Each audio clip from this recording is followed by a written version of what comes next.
Senator Scott mentioned that this was about 2 weeks ago, he mentioned that he has been in talks with you and that he is open to coming back to the drawing board a little bit on his proposal. I think we're back at the drawing board. I had another conversation with another member last night. So I'm hopeful that the next couple of weeks may produce the type of outcomes that we're looking for. I'm an internal optimist, so I'm always looking for the silver lining. But the conversations that are now, folks who are now calling me about the legislation from the other side suggest that perhaps it's not dead. We may have a Lazarus moment. We may not. How are those talks going, and are you heartened by what you're hearing from him? Oh, well, I'm always heartened by my colleagues that want to have conversations and dialogue. But what you should know is that there are no formal negotiations going on. If there's going to be negotiation in the Senate, it would be with other senators. And so my focus is on my conversations with the members in the House. When I did talk to Senator Scott, though, he did say that he was interested in making changes to his bill and that he had a number of amendments. What about the qualified immunity portion of the bill? He's described that as the sticking point for his Senate colleagues. And I've spoken with some other House Democrats, and they say that's sort of non-negotiable. They want to see that in there. Does that remain like one of the biggest, if not the biggest sticking point? I think so. I think that it is. But it's interesting with the Republicans because the Republicans are not all on the same page on that. As a matter of fact, you probably are aware of a bill with Ayanna Pressley and Representative Amash, where they're actually talking about getting rid of qualified immunity altogether.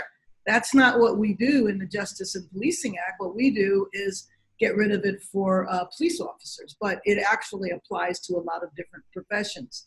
And so the Cato Institute, for example, which is conservative, doesn't support qualified immunity. But you are right in your characterization that I would say that probably is the issue that is the most contentious. Are there any other parts of the bill that are perhaps contentious, or at least something that you'll have to go to the drawing board with the senators on? Well, I don't know about going to the drawing board, but I will tell you that parts that have been raised with me is whether or not no-knock and chokeholds should be banned altogether. To me, they absolutely should. But the issues have been raised that maybe what we need to do is study no-knock. I don't agree with that because I think no-knock has already been studied.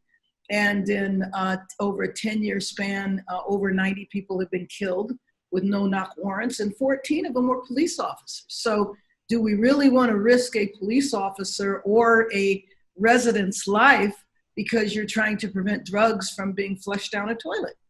And with all of the loose gun laws around the country, how did Breonna Taylor die? Breonna Taylor died because they thought they were being invaded. They thought it was a home invasion. And so what's to stop that from happening? So I think that's an example. And then banning chokeholds are limiting chokeholds to say only if the officer's life is in danger. Well, every time someone is killed, the officer says that.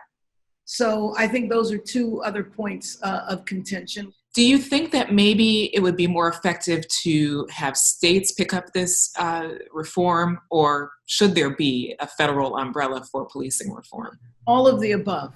One of the things that happens when you have movement on the federal side is it has a domino effect, and the states, the counties, the cities act as well.